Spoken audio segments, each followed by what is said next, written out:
Ya, kalau dari internal kami ya, jadi Kemenpora secara internal seminggu kemarin sudah menyiapkan protokol untuk olahraga dan kepemudaan ya. Nah, untuk olahraga itu ada 3, olahraga masyarakat, olahraga kompetisi ya, prestasi, maupun yang sekarang sedang ada di dalam Platnas. Nah, dari internal kami itu sudah selesai, tinggal kita sekarang sedang mengkoordinasikan dengan pihak-pihak terkait, misalnya dengan Kementerian Kesehatan, dengan gugus tugas, dengan Kementerian Koordinator PMK, karena itu kan menjadi produk dari pemerintah, jadi mereka harus tahu, dan kita mensinkronkan apa yang kita lakukan dan apa yang diinginkan oleh Kementerian Kesehatan dan gugus tugas. Itu yang penting. Kita berharap ya minggu ini selesai semua koordinasi dengan lintas kementerian dan lembaga, sehingga minggu depan kita sudah bisa selesai. Itu aja.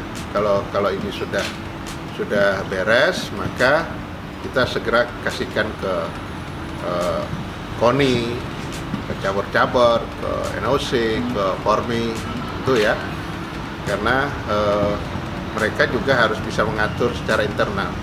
Nah, apa yang kami lakukan adalah pengaturan secara global, secara umum di pemerintah, kemudian secara spesifik tentu masing-masing punya spesifikasi sendiri-sendiri. Nah, itu yang kami akan serahkan.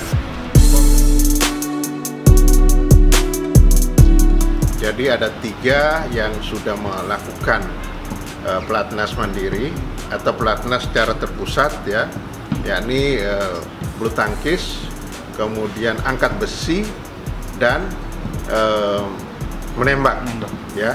Kan mereka sudah melakukan itu, jadi menurut saya dilihat saja.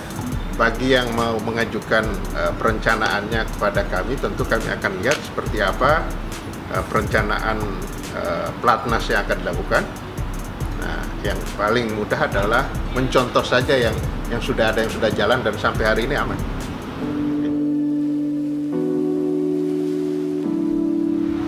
Protokol yang akan dikeluarkan itu adalah panduan secara umum.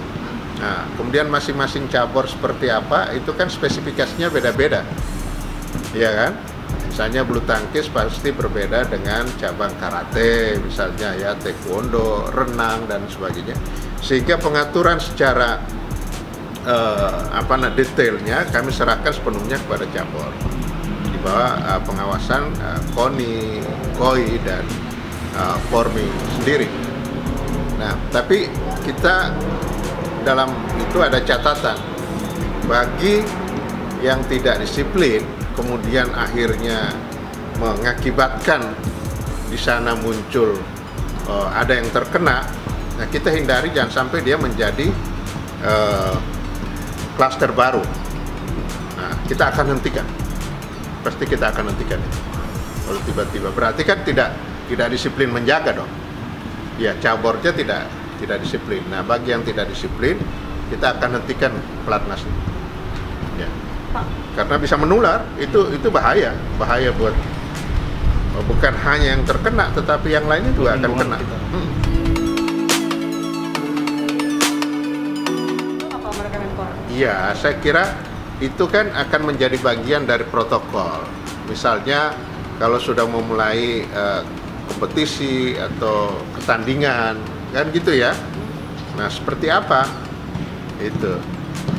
Nah, tetapi di awal ini, di tahap-tahap awal kami dalam protokolnya belum mengizinkan untuk ada tryout, try-in, kompetisi, itu belum. Tetapi bagi yang sudah mau kembali memusatkan latihan dalam satu tempat, nah itu yang oke, silahkan. Tetapi protokol harus ketat. Begitu ada yang kena, kita stop. September. Kalau itu kan masih ini yang sekarang ini tahap pertama yang saya maksud. Artinya tahap pertama bisa dibilang 3 bulan. Bisa kita belum tahu, lihat perkembangannya. Kalau makin Sampai kapan Pak? ya lihat ininya lah dari Rupanya gugus ya? tugas. Nah, karena itu kan kaitan nggak bisa kita sendiri, kita harus juga komunikasi dengan gugus tugas dan Kementerian Kesehatan. Saya kira ini penyelenggaraan Piala Dunia ini kan menjadi tugas kita bersama, menjadi tugas pemerintah, menjadi tugas federasi, bukan hanya tugas PSSI sendiri. Nah, saya kira PSSI akan terkonsentrasi di dalam persiapan tim nasional. Nah, kalau pertengahan bulan ini mereka sudah merencanakan akan kembali mengumpulkan anak-anak dalam satu camp training, ya, dalam training camp, saya kira sepanjang protokol itu dijalani dengan benar, nggak ada masalah buat kita. Dan kita sudah punya pengalaman. Pelaksanaan yang multi event saja, Asian Games kita bisa. Apalagi ini kan single event. Kalaupun tidak ada pengunduran dari FIFA, ya tetap bulan Mei dan Juni, maka saya kira kita juga siap. Kita juga siap, pemerintah siap, nggak ada masalah.